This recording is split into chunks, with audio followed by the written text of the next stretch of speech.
Bueno, hola a todos. Os hemos ido dando paso desde la sala de espera de este Zoom. Lo primero, muchas gracias por estar ahí en un nuevo webinar. Mi nombre es Diego Ruiz del Árbol, muchos de vosotros ya me conocéis, soy director de Volvemos.org y hoy vamos a hablar de las claves del modelo Employer of Record, que es, bueno, uno de los modelos más que más en boga está ahora mismo a la hora de retornar y sobre el que más preguntas nos hacéis el día a día de Volvemos. Bueno, para los que no conozcáis Volvemos.org es una plataforma que surge en 2016, que nos dedicamos a ayudar a aquellos españoles o no españoles que llevamos ya un tiempo fuera y que queremos volver a España. Yo mismo fui uno de ellos, estuve 10 años en Berlín y bueno, al volver pues creé este proyecto que 8 años después sigue ayudando diariamente a las personas a volver a España. En este contexto, pues trabajamos con administraciones públicas y una de las administraciones públicas con las que trabajamos es con el Ayuntamiento de Málaga. El Ayuntamiento de Málaga es la entidad gracias a la que hoy podemos estar aquí. Con ellos tenemos un proyecto de atracción de talento a su ciudad. Todos conocéis Málaga, el atractivo que tiene. Es una ciudad muy pujante en el sur de España, donde se han establecido muchísimas empresas en los últimos años y sus administraciones públicas tienen la voluntad de atraer talento, tanto si retorna a la ciudad como si es de otros sitios. Y bueno, en este contexto nos ha facilitado hoy la posibilidad de que estemos haciendo este webinar. Para todos aquellos que estéis interesados en regresar a Málaga, pues hay una página que se llama málaga.volvemos.org, donde podéis saber más de este plan, donde los servicios que se ofrecen y, bueno, información para que conozcáis un poquito mejor la ciudad y cómo podéis beneficiaros de los servicios que estamos ofreciendo en vuestro retorno o en vuestra mudanza a Málaga. Bueno, pues además de Volvemos a Málaga, la tercera pata de este webinar es Lano, ¿vale? Lano es un Employer of Record que tiene su sede en Berlín y hoy tenemos a su director comercial con nosotros, Sergi Albiol. Sergi, bueno, te doy la palabra para que te presentes. Muchas gracias, Diego, y bienvenidos a todos. Y gracias también al Ayuntamiento de Málaga para colaborar en esta sesión. Bien, ya me has introducido. Yo soy Sergi, el director comercial de la empresa Lano, con base en Berlín. De hecho, yo hace más de 7 años que vivo en Berlín, así que entiendo bastante bien cuál es la situación de muchos de nosotros que en algún momento nos planteamos volver. Así que nada, llevo prácticamente 4 años en Lano dirigiendo el equipo comercial. Hemos crecido muchísimo en estos años gracias también al auge que ha tenido el trabajo en remoto. Así que nada, un placer estar aquí hoy. Disculpad. Y encantado de poder resolver cualquier duda que surja respecto al modelo de Employer of Record. Creo que vamos a usar el término EOR en inglés para no hacer todo tan largo a lo largo de la conversación. Muy bien, vale, pues muchas gracias, Sergi. Antes de empezar y de meternos un poco en lo que es el objetivo del webinar de hoy, sí que os quiero decir que, bueno, desde Volvemos hemos trabajado con muchísimos EORs y el hecho de que hayamos elegido a Lano hoy para estar con nosotros haciendo este webinar y no a otro es porque la verdad es que es un Employer of Record que ha sido muy cercano, muy colaborativo a la hora de ofrecernos toda la información que nosotros le mandamos, porque muchas veces somos muy pesados y mandamos muchos correos y llamamos y preguntamos pues muchas cuestiones que al final pues nuestro trabajo es también trasladar todo aquello que vosotros nos trasladáis a nosotros a través de nuestros servicios y nuestro buzón de correo. Y la verdad es que Lano siempre con una sonrisa en la cara de Sergio, pero de todas las personas que se relacionan con nosotros, están con toda su paciencia explicándonos para que nosotros podamos entender cómo son las cosas, aspectos legales de este modelo, por qué cosas valen y cosas no, bueno, en fin. Entonces, creo que tenemos el partner correcto hoy, así que, bueno, vamos a tratar de aprovechar lo más posible. Bueno, entonces ya, sin enrollarnos más, voy a quitar esta imagen inicial que os habíamos preparado para el webinar y voy a empezar a contaros un poco, bueno, cuál es la problemática desde nuestro punto de vista o por qué estamos hablando hoy aquí de Employer of Record, ¿no? Bueno, básicamente todo esto para Volvemos.org comenzó con la pandemia del COVID-19. Antes de la pandemia del COVID-19, el teletrabajar era una cosa que hacían los nómadas digitales, era una cosa como marginal, que hacía un grupo de gente, ¿no? Bueno, pues o programadores, se oía que se iban de un sitio a otro y, bueno, era como una cosa así un poco marginal, ¿no? Y de repente llega la pandemia del COVID-19 y el teletrabajo, entre comillas, nos estalla en la cara a todos, ¿no? Es como todo el mundo de repente está trabajando en su casa, gente que estaba en Berlín, pues se va a su casa en Málaga, por ejemplo, y dice, oye, pues yo estoy haciendo mi trabajo igual y ahora de repente pues las oficinas no son necesarias, ¿por qué no puedo yo trabajar desde mi casa, ¿no? Desde pues, donde está mi familia, donde están mis amigos o donde hay sol 200 días al año? Bueno, entonces pues nos empiezan a llegar un montón de preguntas sobre cómo se puede hacer esto legalmente, ¿no?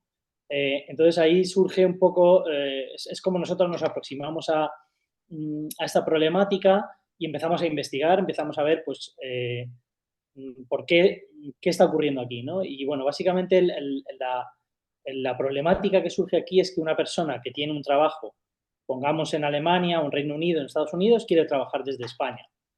La primera pregunta que nos surge es por qué simplemente no puede irse a España y trabajar. Y la respuesta que obtenemos de las administraciones públicas cuando les preguntamos es que una persona tiene que pagar impuestos allí donde es residente fiscal.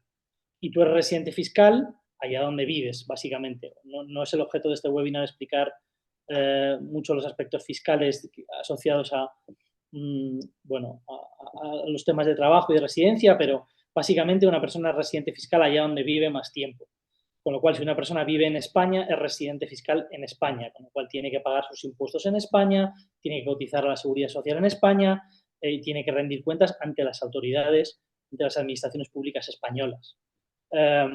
Es por eso que una persona que trabaja en Alemania no puede simplemente venirse a España y seguir trabajando, cotizando a la seguridad social alemana y pagando sus impuestos en Alemania. Entonces, bueno, pues la pregunta que todos nos hacéis entonces es, bueno, ¿qué formas, cómo puedo yo seguir trabajando para mi empresa alemana o para mi empresa inglesa y vivir en España?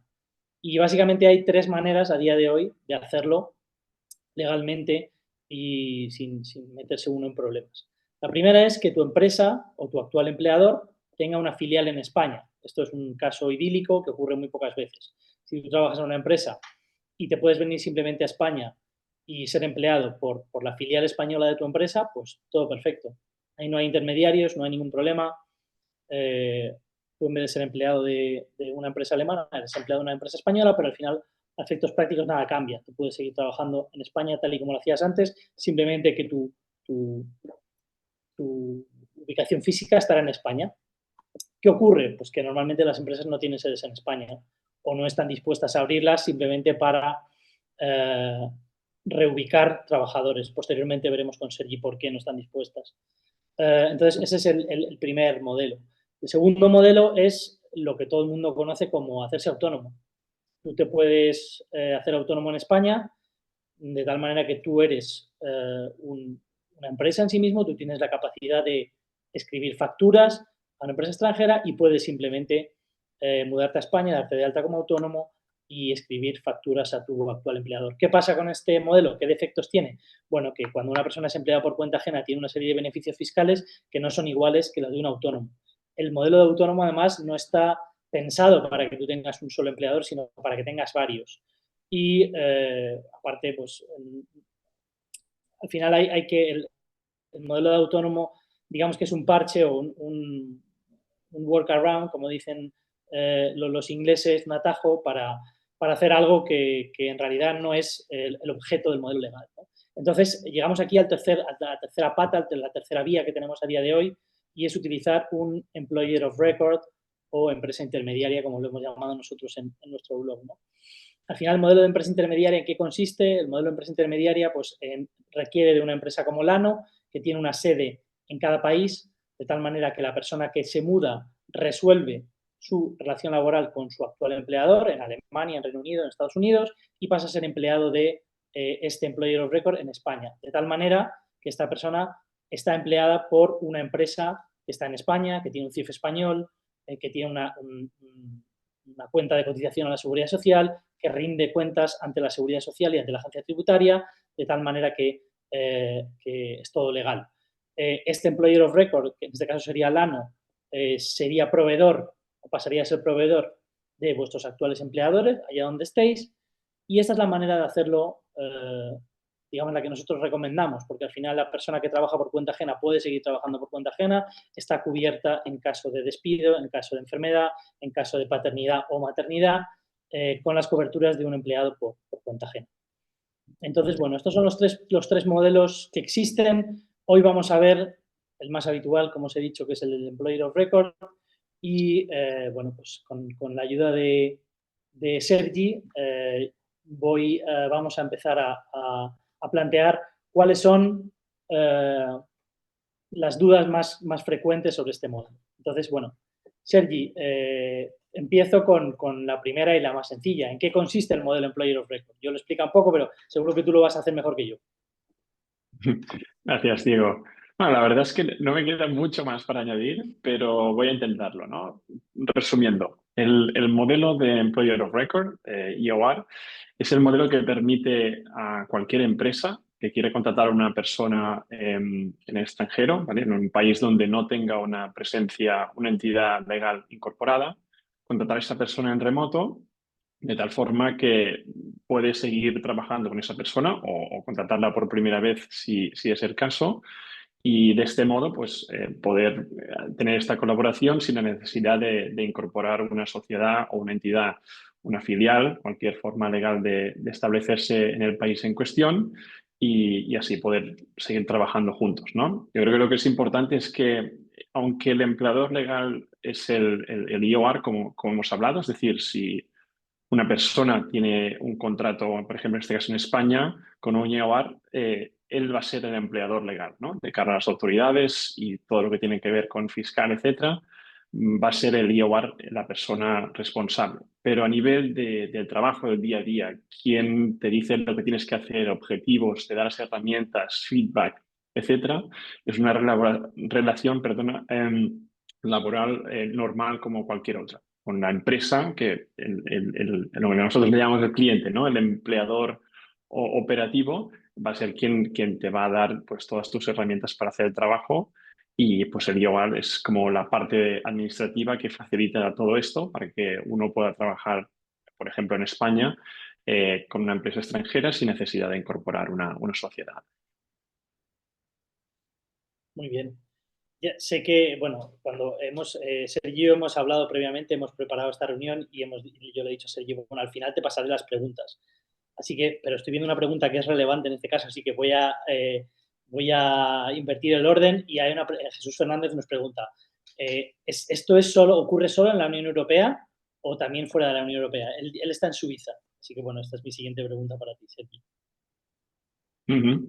Sí, muy buena pregunta. El modelo aplica a nivel global, no está restringido solamente en la Unión Europea. Hay distintos modelos de empleo, o sea, al final que pueden estar más restringidos solo a nivel de la Unión Europea, pero este modelo es global. Nosotros, de hecho, operamos en más de 150 países. Los que pueden ser un poco más complicados a nivel, bueno, pues jurisdicciones que están prohibidas, ¿no? O que están en listas rojas como puede ser Rusia, pues pueden ser más complicados, pero Suiza se podría hacer perfectamente y esto funciona de cualquier forma. Es una empresa española que quiere contratar en Alemania, una empresa suiza que quiere contratar en Perú, no tiene limitaciones a nivel global. Muy bien, muchas gracias. Vale, pues vamos, la siguiente pregunta es quizá la pregunta más común, la que nos hacen todas las personas al principio, y es, ¿este modelo es legal en España? ¿Hay algún problema que no estamos viendo? ¿Es 100% legal? Buena pregunta. La respuesta es que sí es legal. Creo que tiene que quedar claro. pero obviamente hay una serie de matices que hay que tener en cuenta, ¿no? Como bien hablabas antes con la introducción, el tema del trabajo en remoto ha sido más una revolución, ¿no? Con el COVID nos hemos tenido que adaptar todos de forma súper rápida sin que muchas regulaciones, muchas normativas se hayan adaptado tan rápidamente, ¿no? Ya sabemos que a veces, pues bueno, estas cosas llevan un poco más de tiempo, llevan análisis, ¿no? Y no se hacen de un día para otro. Entonces, muchos países no han incluido en su legislación laboral ese tipo de colaboración. Al final depende mucho de cada país. Por ejemplo, en Alemania está bastante más regulado que en España, pero la mayoría de países no lo tienen incluido en su legislación, ¿no? De todos modos, al final, como bien decías tú, ¿no? También vosotros en Volvemos estáis en contacto con los gobiernos o los organismos locales. Del mismo modo, las empresas de IOAR también colaboran con las autoridades y no operan en la sombra, ¿no? Se asegura que hay un correcto cumplimiento de la legislación en vigor y al final, pues las autoridades conocen el modelo y saben que se está usando y lo permiten, ¿no? Aunque no esté 100% regulado o no se haya encontrado aún una forma muy específica de regular este sistema, ¿no? Pero lo importante es que esto es extremadamente común, se usa mucho y que sí es legal hacerlo. Bien, solo por apostillar un poco a lo que estás diciendo, algo que nos hemos encontrado en Volvemos desde que empezamos nuestra actividad es que la sociedad va muchísimo más rápido siempre que la ley. Entonces, al final, los modelos sociales que están usando las personas, que al final tienen un objetivo y que son capaces de moverse mucho más rápido que las administraciones públicas, llegan primero al debate público, luego a la legislación y por último a la aplicación, ¿no?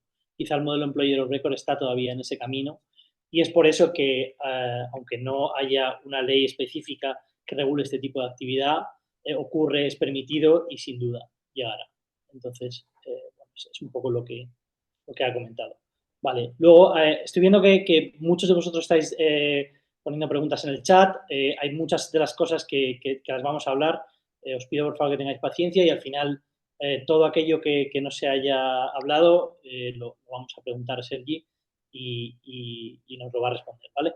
Entonces, mira, una de las preguntas que estaba poniendo aquí es la famosa cesión ilegal de trabajadores, que es, bueno, un elemento que existe en la ley española para algunas empresas y entonces nos preguntan si se considera el modelo IOR como una cesión ilegal de trabajadores.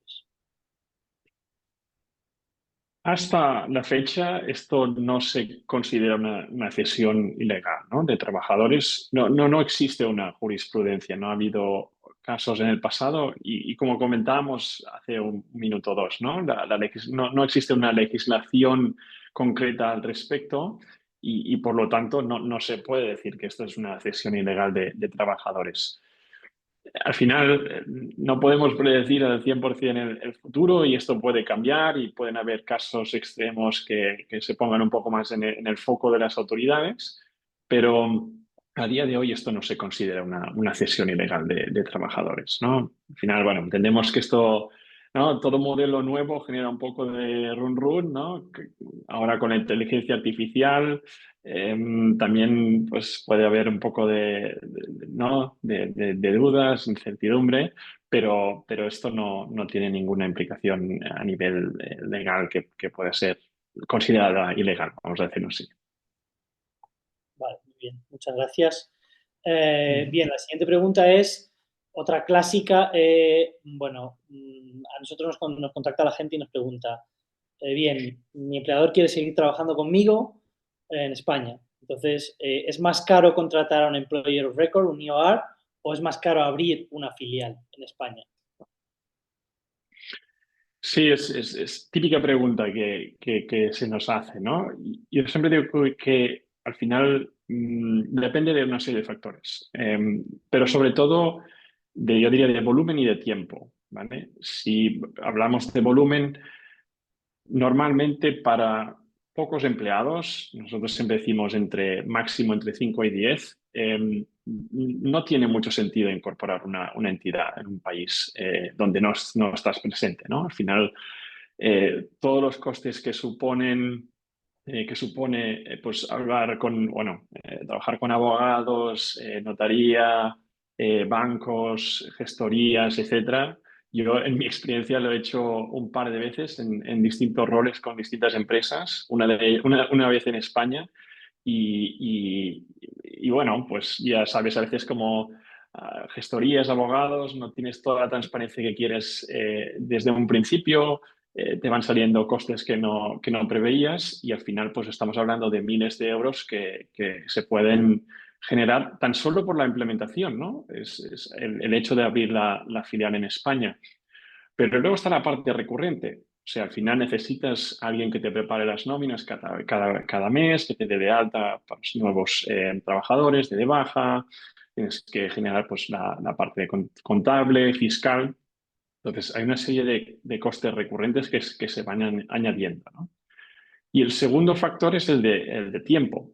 Todo esto que hemos hablado para la parte de implementación, en mi experiencia, y al final pues podéis leer online muchísimo de este contenido, eh, incorporar una entidad nueva y poder estar preparados para poder pagar a los empleados de forma legal, compliant y todo, estamos hablando de meses, ¿no? Y este es un tiempo que muchas veces las empresas no tienen. Sobre todo si la expectativa es que necesitamos solo un par de personas trabajando en ese país, principalmente de forma remota, ¿no? Ya es otra cuestión si se requiere establecer una entidad por temas fiscales o porque se prevé pues, bueno, facturar a clientes desde ese país. Estos son otros temas.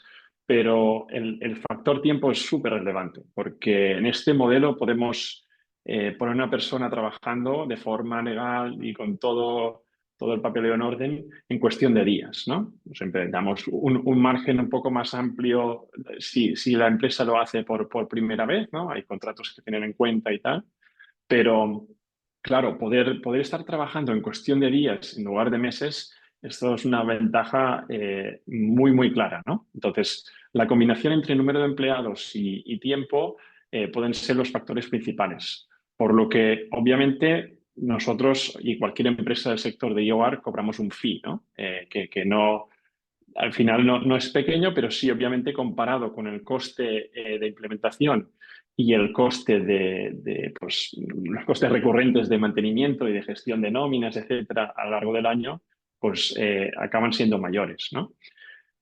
Quizás aquí también para hacer esto un poco más interesante, creo que puede ser relevante explicar que, bueno, parte de la colaboración que tenemos con Volvemos es que Lano ofrece un descuento, ¿vale? De la tarifa, bueno, nuestro fee mensual, ¿vale? De un 20% para ese primer empleado que se va a incorporar con este formato durante el primer año, ¿no? Y al final, pues esto puede ser un incentivo interesante si algunos de vosotros, pues he visto en el chat, os estáis planteando ya este, este servicio, ¿no? Plantearlo a vuestro empleador, pues se puede hacer un poco más atractivo si se aplica el descuento que ofrecemos mediante nuestra colaboración con Volvemos. Muy bien, pues muchas gracias, Sergi.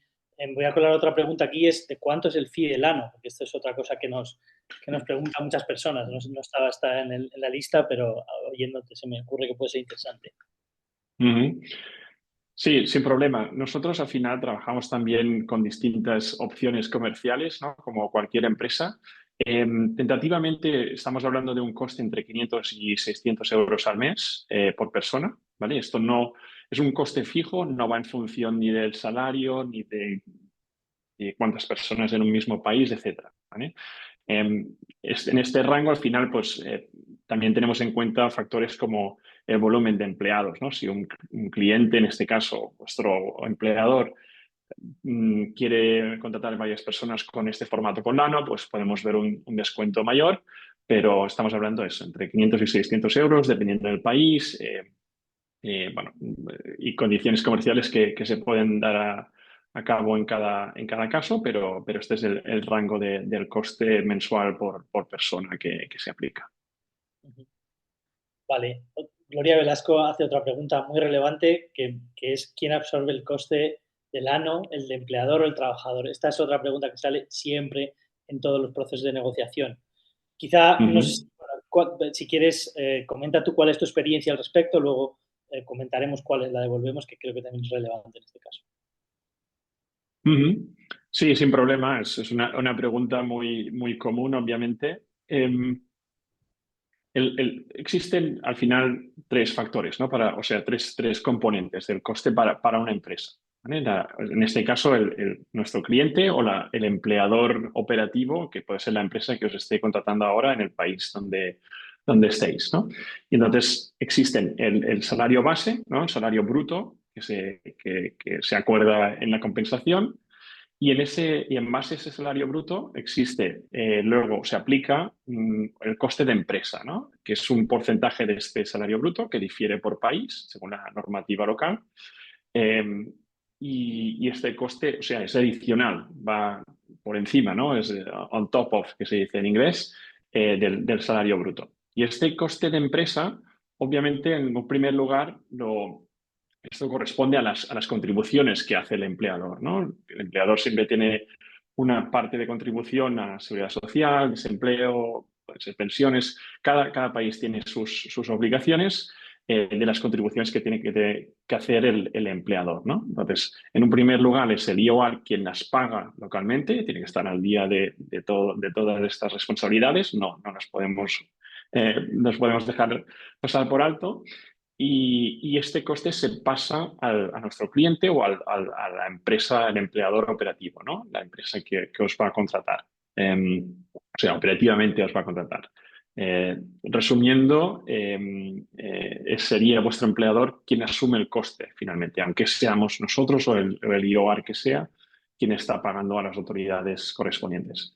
Y el último factor es obviamente la cuota de servicio que hemos comentado ahora, y todo esto se pone en una factura al final de mes y el cliente final solo tiene que pagar esa factura y olvidarse de todo, ni de nóminas, ni de preguntas sobre qué tipo impositivo me habéis aplicado este mes, ¿no? Tenemos un equipo de soporte al empleado en cada país que resuelve cualquier duda que pueda tener el empleado a nivel fiscal, a nivel o sea, de la nómina, etcétera, ¿no? Obviamente, temas operativos de la empresa es distinto, si me quieren subir el sueldo o si me van a pagar un bonus por no sé, un bonus comercial o lo que sea, esto ya depende de la empresa, pero toda la parte de típicas preguntas que podéis hacer una persona de recursos humanos las podéis hacer a nuestro equipo de soporte local. Muy bien, vale. Yo en este aspecto simplemente me gustaría decir al respecto de quién asume el coste del ANO, si es la empresa o el empleador. Si estamos hablando de este fee, la verdad es que nosotros vemos muchas cosas. Vemos casos donde el empleador o el empleador operativo, como lo llama Sergi, asume el 100%, pero también hemos visto veces donde el empleado, precisamente por conseguir esa mudanza a España, pues se baja el sueldo, pues la mitad de estos $500 o 500 euros al mes para hacer que esto sea posible. Es un modelo bastante recurrente también. Vale, pues pasamos a la siguiente pregunta. ¿Puedo conservar mi antigüedad en la empresa al cambiar al modelo IOGAR? Es decir, los años que tengo ya trabajados en la empresa, lo que podría implicar beneficios económicos, pues calcular una indemnización por despido. Este tipo de cosas se puede mantener en el paso de empleado común o empleado a través de un IOGAR.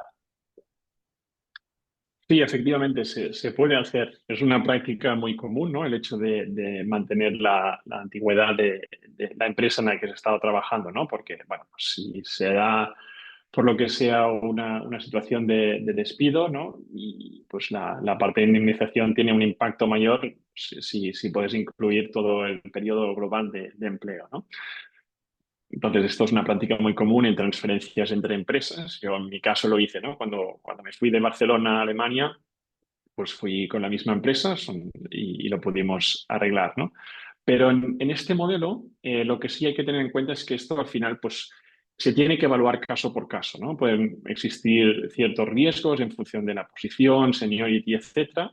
Y entonces, el IOR siempre tiene que evaluar caso por caso, qué riesgos puede tener y si se puede hacer al 100%, ¿no?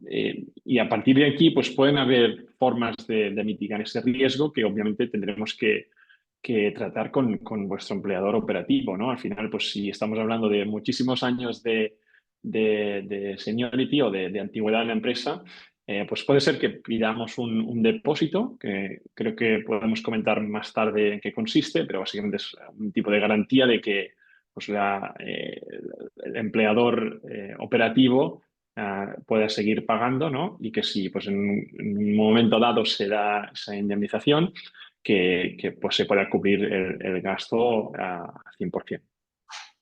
Claro, porque si un empleador deja de pagar al IOR, ¿quién es el responsable de pagar el sueldo del empleado? Buena pregunta, normalmente vienen de la mano, ¿no? La respuesta es que es el IOR. El IOR es responsable de esta persona como empleador legal en el país en cuestión, es responsable de pagar el sueldo. Ya luego, si el cliente final, el empleador operativo, le paga, es ya su responsabilidad con los contratos que tengan o los acuerdos que haya entre la empresa de IOR y el cliente final, ¿no? O sea, existen unas cláusulas que permiten al IOA recuperar ese dinero. O sea, no, la empresa no se puede olvidar, mira, yo no pago al proveedor y sé que el empleado va a seguir cobrando, ¿no? O sea, siempre que exista una relación laboral, porque, bueno, si esto se extiende en el tiempo, se va a encontrar una forma de cortarlo de un modo u otro, pero siempre que existe una relación laboral, pues el IOR va a estar obligado. Al final, por ley, está por contrato, se tiene que pagar, no hay alternativa a esto. Y como decía en el punto anterior, ¿no? Al final, pues nosotros y la mayoría de los proveedores en este espacio cobramos un depósito que suele ser el equivalente al coste de un mes, ¿no? Lo que hemos hablado antes, el salario bruto más coste de empresa más cuota de servicio, que se cobra como depósito y se queda allí guardado, ¿no? Y obviamente si todo va bien y no pasa nada, esto se devuelve. Si no, se puede usar como es que pues quizás hay un impago, pues se usa ese depósito para poder cubrir el salario y las contribuciones correspondientes que se tienen que pagar para este empleado mientras esté trabajando o por lo menos exista esa relación laboral. Muy bien. Bueno, y la última pregunta de este bloque, ¿qué pasa si me despiden bajo el modelo IOR? Sí, importante esta pregunta. Por norma general, aplica del mismo modo que un despido en un contrato normal y corriente o una empresa esté basada en el país en cuestión, ¿no? En España, en este ejemplo. Entonces, si es necesaria una indemnización, si toca por lo que se acuerda o si se tiene que llegar con algún organismo de conciliación, aplica en el mismo modo, ¿no? Se tiene que pagar la compensación correspondiente y en este sentido pues funciona igual. No hay una diferencia aquí. Lo que sí que obviamente nosotros al final siempre intentamos llegar a un acuerdo entre todas las partes, ¿no? Hacemos un poco como de organismo de conciliación nosotros mismos como employer of record e intentamos que pues, se pueda llegar a un acuerdo, ¿no? Entre las partes, el empleado y el empleador operativo, por lo que intentamos evitar siempre litigación, ¿no? Y pues, en la gran mayoría de los casos siempre se llega a un acuerdo y se gestiona esto de una forma amigable y que pueda satisfacer a las dos partes, ¿no?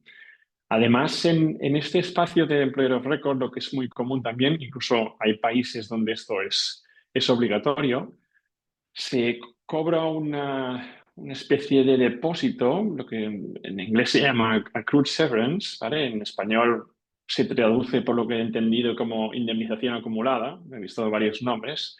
Y esto es como un pequeño porcentaje del salario bruto que se guarda también en forma de depósito, ¿no? Se va calculando, se va cobrando cada mes y esta se pone como una bolsa por si se da el caso en el que se tiene que hacer un despido, ¿no? Y se tiene que pagar una indemnización, pues se usa esa bolsa para poder pagar dicha indemnización.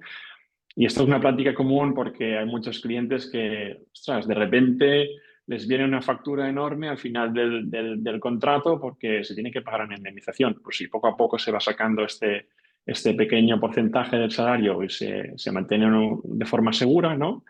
Y se puede usar para liquidar lo que sea correspondiente, si no es el caso porque pues de mutuo acuerdo y no hay una indemnización, pues se devuelve íntegramente al empleador operativo o a nuestro cliente.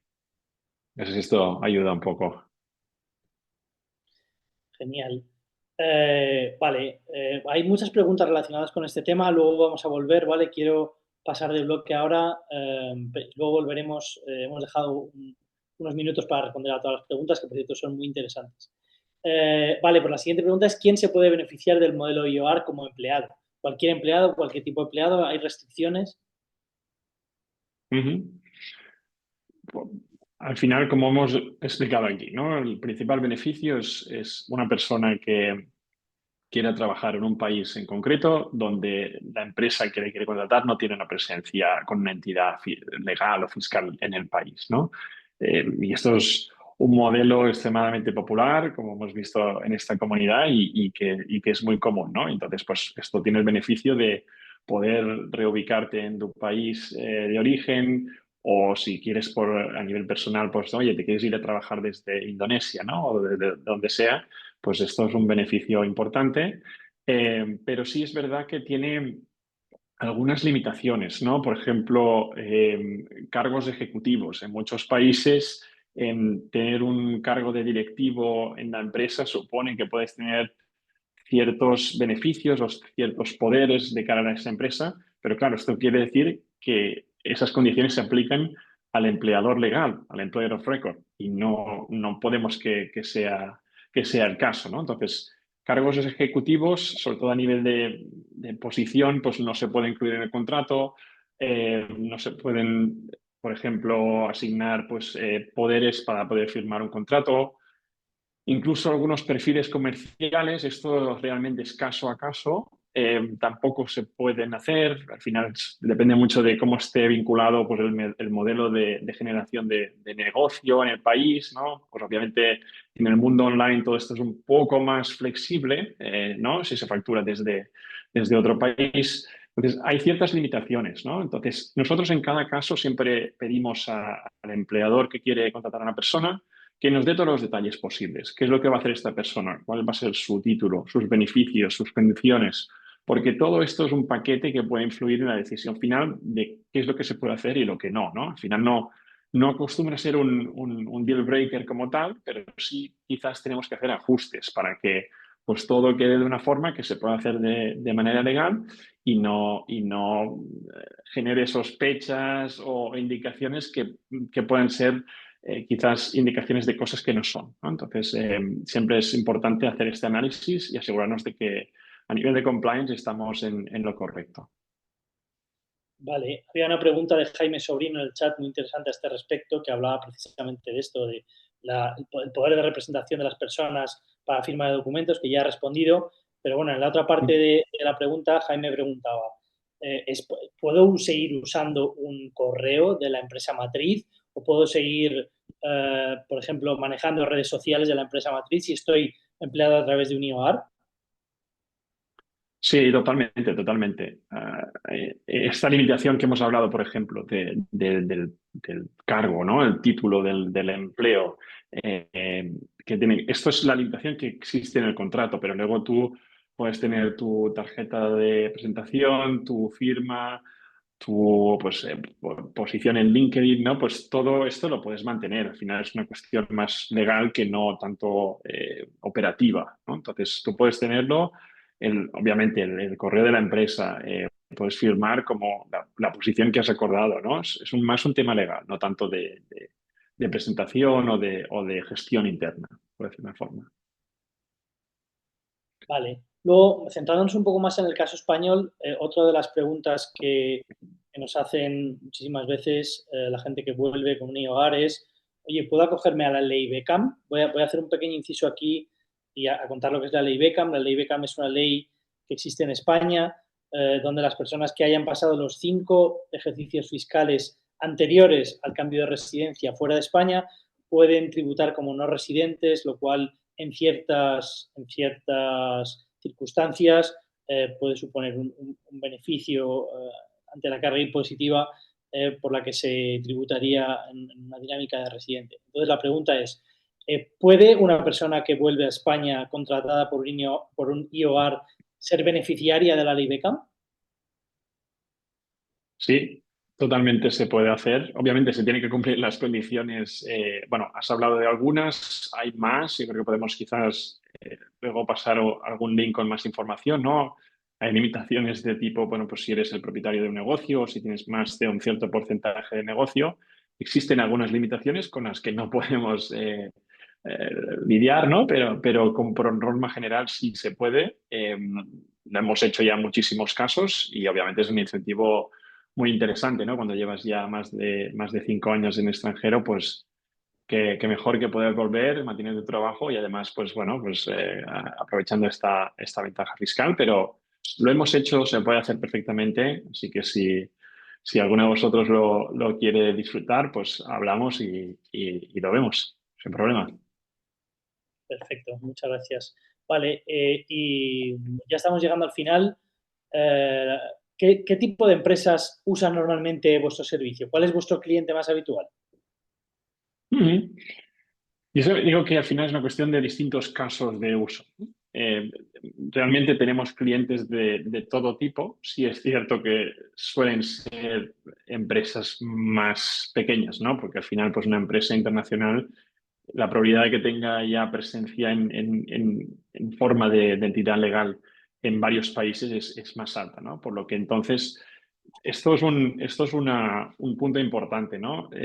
A veces existen empresas que dicen, oye, no me puedo mover, no te puedes mover con nuestra empresa aunque tengamos una entidad allí, porque, bueno, a veces por temas de reporting interno, centros de costes, ¿no? Un punto importante es que la empresa que te va a contratar a nivel operativo no tenga una presencia en el país en cuestión, ¿no? Este es un punto importante. Dicho esto, pues casos de uso o tipos de empresa, pues el de la reubicación que hemos hablado ahora, ¿no? Pues empresas que quizás de un tamaño más pequeño, mediana empresa, ¿no? Muchas startups funcionan con este modelo, empresas que están en fase de expansión internacional también, pues a veces, como hemos visto antes, ¿no? Abrir un mercado nuevo puede ser a nivel administrativo una carga bastante importante, por lo que, pues, oye, pues empezamos con el modelo BioAR, contratamos a esa persona durante unos meses, vemos cómo va el mercado, está respondiendo a nuestras expectativas, etcétera, y ya luego, pues, puedes decidir, pues, seguimos operando este modelo, aplicamos o sea, abrimos la entidad en el país, etcétera, ¿no? Pero hay más casos, perfiles técnicos muy específicos, ¿no? Empresas, por eso decía, startups o empresas tecnológicas que quieren contratar a un ingeniero muy específico, ¿no? Por ejemplo, ingenieros de Salesforce, hay muchos en la India, pues un talento más escaso en otros sitios, pues empresas que quieren contratar esto, o, por ejemplo, también empresas quizás que pueden ser ya un poco más grandes y que quieran tener cobertura a nivel de distintas franjas horarias, ¿no? Pues oye, pues operamos en Europa, pero necesitamos cobertura en las franjas pues de América o de Asia y Pacífico, pues también se puede hacer, quizás es una empresa ya más grande, pero sin entidades en absolutamente todos los sitios. Entonces, bueno, hay distintos casos de uso, distintos tamaños, pero sí es verdad que suelen ser empresas más pequeñas o en fase de expansión. Al final también empresas que quieren contratar mucho y muy rápido, qué mejor que poder abrir en inglés se dice, ¿no? El talent pool, ¿no? Poder acceder a un talento global y no limitado a un país o dos, ¿no? Cuando quieres contratar rápido a la mejor persona para ese rol, pues no tener esa limitación de espacio territorial, pues agiliza mucho el proceso, ¿no? Pero eso, no hay restricciones ni de empresas que sean demasiado grandes, demasiado pequeñas. Funciona para todos, pero el caso más común es empresas pequeñas y medianas. Vale, muy bien. Vale, pues estas eran un poco las preguntas que teníamos preparados nosotros. He introducido algunas de las que poníais por aquí por el chat, así que bueno, nos queda un rato, Sergi. Si no me dices lo contrario, Sí, vamos, adelante. vamos a darle un poco voz a las personas que han ido por el chat. Por ejemplo, Gloria preguntaba cómo puedo informar de las bondades o simplemente de las ventajas de ese sistema a mi empleador. Digamos, y esto es extensible a cualquier persona que esté viendo este webinar y que piense, vale, pues esto a mí me interesa. ¿Cuál es el siguiente paso que tengo que dar? ¿Cómo procedo?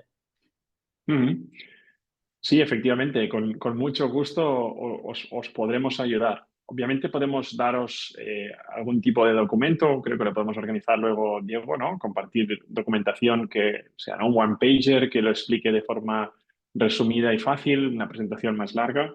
Pero obviamente lo importante siempre es que la empresa sea consciente. Nos hemos encontrado a veces con personas como vosotros, quizás que quieren hacer esto, pero obviamente si no tenemos un poco el ok de la empresa de que quieren hacer esta inversión, y pues puede ser un blocker, ¿no? Entonces es importante que cuanto antes lo veáis con vuestro empleador, mejor, ¿no? Pero dicho esto, nosotros estamos disponibles, nuestro equipo os podrá ayudar. Hacemos reuniones con clientes a diario, ¿no?, donde les explicamos el funcionamiento, resolvemos las dudas, les enseñamos cómo operativamente cómo es con nuestra plataforma. Muy sencillo. Nosotros estamos disponibles. Tenéis nuestra web, lano.io. Podéis contactarme a mí directamente. Pondremos los recursos a vuestra disposición para poder hacerlo fácil. Pero te digo, somos ágiles, podemos hacerlo en cuestión de días, un par de semanas, quizás la primera vez, y encantado de poder ayudar a cualquiera que esté en esta situación, sin problema. A este respecto, me gustaría decir que cuando finalice este webinar, a todas las personas que estabais inscritas, os vamos a mandar un correo y ahí tendréis un poco los links a los que ha hecho referencia Sergi y bueno, desde ahí podéis contactar directamente con Lano, solicitar una llamada con su equipo de ventas.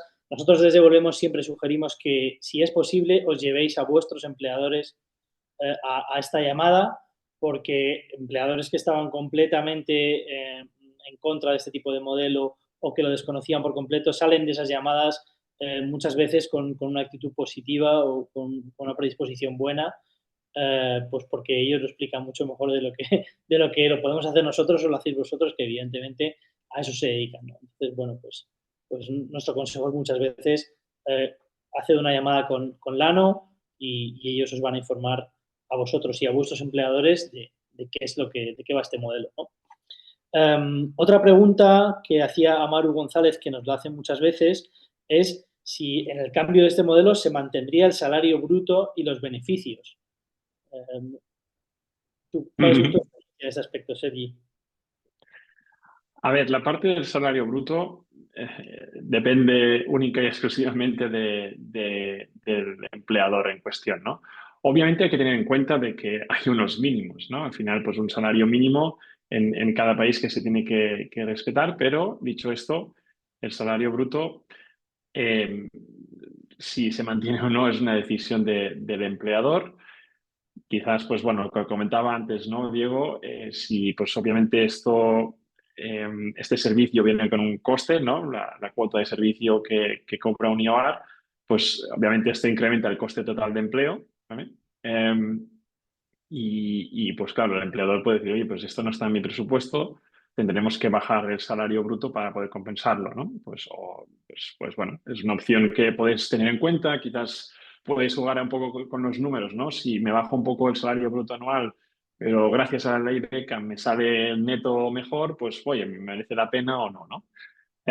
Pero sí, no tiene más. Y en cuanto a la parte de beneficios, hay una limitación que es el compliance de cada país, ¿no? Y lo que se puede ofrecer en cada país, o incluso si hay unos mínimos que se tienen que ajustar, ¿no? Pues a veces un país puede tener el número de vacaciones, de días de vacaciones más alto que otro, entonces se tendrá que llegar al mínimo de ese país, por lo menos, ¿no? Y siempre decimos que condiciones que sean para mejorar las condiciones de empleo siempre son bienvenidas y se pueden adaptar en la gran mayoría de los casos, ¿no?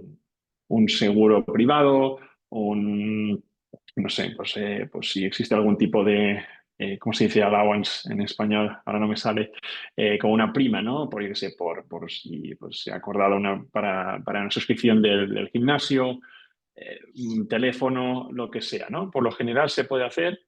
Sí que tenemos que ver en cada caso, en cada país y qué tipo de beneficio o condición se tiene que ver cómo se encaja, pero siempre estamos abiertos a poder encajarlo en la medida de lo posible y que nos lo permita la regulación de cada país. Pero se pueden mantener muchos de estos beneficios. Sí, sí, lo podemos ver sin problema. Vale. Luego Jesús pregunta, es algo que ya has contestado, pero creo que es importante dejarlo claro. El fee del Employer of Record no cambia sea cual sea el país o sea cual sea el salario del trabajador, ¿verdad? Ujú. Una cuota fija, no varía en función del salario bruto. Eh, lo que el coste, o sea, por ejemplo, hablando en el caso de Lano, sí que tenemos un fee que es el mismo para la gran mayoría de países, ¿no? Pues, considerando pues, Europa, América del Norte, incluso la gran mayoría de países de Sudamérica.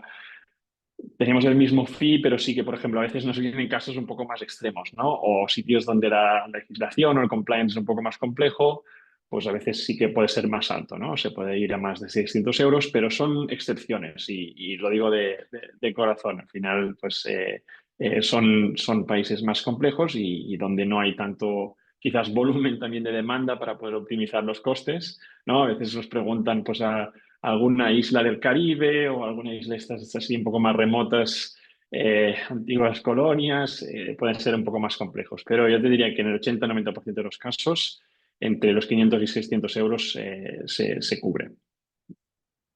Vale, muy bien. Hay otra pregunta aquí que la voy a contestar yo y es ¿cuál es el beneficio para el empleador si le cuesto más en España que aquí? Entiendo que esta persona, Gloria Velasco, que es la persona que lo está planteando esto, está fuera de España. Bueno, Gloria, pues el beneficio para el empleador, clarísimo, es que va a mantener a un trabajador formado. Esto es algo que muchas veces las personas que nos consultan lo plantean todo desde un punto de vista muy legal y muchas veces hay una lógica laboral para lo que es la retención del talento en las empresas. Las empresas hacen esto no porque les dé igual tener un trabajador fuera de sus fronteras, en otra legislación y digamos, añadir variables que les generan incertidumbre. Lo hacen porque eso les compensa, porque ellos retienen a un trabajador formado, un trabajador que puede llevar años en la empresa, que puede estar desempeñando un papel importante y nosotros, a través del servicio de atención al trabajo remoto que tenemos en Volvemos, siempre hacemos la misma pregunta de que os pongáis en el papel de vuestro empleador de cómo de grande es el problema que le dejáis si os vais. Porque muchas veces la alternativa a contratar un IOR es una salida de la empresa, ¿no? Entonces, en ese aspecto, el beneficio para el empleador de dejarte ir a España con un IOR es retener tu talento, retener tu experiencia y retener a un trabajador formado que probablemente pues es un valor muy valioso para las empresas. Bueno, hay algunas preguntas más, como ¿puedo usar el ordenador y el móvil de la empresa? Sí, sí, sí, claro. Al final necesitas herramientas para poder trabajar y esto lo facilitamos también. Incluso, o sea, esto al final un acuerdo sí a directo entre, Perfecto. Y entre ya la, la última, entre la... sí. Dime, perdona, no sé si se ha acordado. Que se puede hacer sin problema. Incluso No, tenemos no, no, sigue, partners que sigue. ayudan con la logística si es necesario a nivel de pues, comprar un ordenador, mandarlo, etcétera. Tenemos también soluciones para la parte logística, que no es nuestro core, pero que obviamente son cosas que ocurren a menudo y que tenemos una solución para ello también. Vale, y luego por último, la última pregunta que tiene que ver con las pensiones, la hace Marta Jimena, que dice, digamos, los años para acumular las pensiones serían los años fiscales españoles y no los del país empleador. O sea, en este caso supongo que Marta lo que quiere es saber cómo funciona el aporte a la seguridad social en este cambio. Ujú. Sí, efectivamente, por desgracia al final, o depende del país en el que estés, ¿no? Pero sí que las contribuciones se consideran del país en el que has estado trabajando, ¿no? O sea, yo, por ejemplo, en el caso de Alemania, que no lo tengo al 100% claro, sí que, según he entendido, puedo obtener mis compensaciones en un futuro. Entonces depende de cada país, pero no se pueden acumular de distintos países, ¿no? Sí, esto sí, nosotros sí que lo tenemos claro. Efectivamente, el tema de las pensiones, al menos en el espacio europeo, está absolutamente regulado. Funciona por convenios bilaterales de seguridad social y, por ejemplo, entre España y Alemania lo hay, como en todos los países de España en América Latina. Bueno, las pensiones, digamos que cada país donde se ha trabajado tiene su sistema público de pensiones, que tiene su propio sistema, pero bueno, por resumir y para que os quedéis tranquilos, allá donde os jubiléis vais a cobrar la pensión del lugar donde os jubiléis y la parte correspondiente de todos los lugares donde hayáis trabajado. Salvo que sean, como ha dicho Sergi, lugares muy remotos o islas muy lejanas, donde las legislaciones quizás no son tan específicas. Bueno, pues casi una hora ya de webinar, se nos ha ido un poco el tiempo, pero bueno, creo que ha merecido la pena. Podríamos estar otra hora con vuestras preguntas, que realmente son muy interesantes, algunas que nunca nos habían hecho. Muchísimas gracias, Sergi, por tu tiempo, por aclararnos a todos todas las cosas referentes a este modelo tan nuevo y tan ágil bueno, con el que estamos trabajando día a día. Como os he dicho, os vamos a mandar un correo con bueno, pues enlaces a todos los temas que hemos hablado durante este webinar, el contacto con Lano, el contacto con Volvemos, que ya lo tenéis muchos de vosotros, y muchas gracias por habernos acompañado hoy un día más. Colgaremos este webinar, por supuesto, en la página de Volvemos, en Volvemos a Málaga, en Lano, para que lo podáis ver, compartir con otros compañeros y nada más. Muchas gracias, buenas tardes a todos y que paséis una feliz tarde. Gracias. Hasta luego. Hasta luego.